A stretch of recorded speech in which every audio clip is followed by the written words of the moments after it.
பழமுதிர் சோலை அகமகிழ் சோலை அகமகிழ் சோலை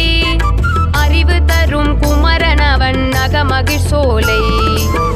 அறுசுவை நாவல் ஒன்றை அப்பை பாட்டி ஊதி எடுக்க அருமுக வேலன் வந்து அப்பை முன்னே பார்த்து சிரிக்க சிரித்தே சுட்ட பழம் எது என்று கேட்டானா உயிர்கள் ஒன்று என்று புரிய வைத்து சென்றானா கந்தனுக்கு அரோகரா முருகனுக்கு அரோகரா குமரனுக்கு அரோகரா வேலனுக்கு அரோகரா பழமுதிர் சோலை பழமுதிர் சோலை அழகு முகம் முருகனவன் பழமுதிர் சோலை அகமகிழ் சோலை அகமகிழ் சோலை அறிவு தரும் குமரனவன்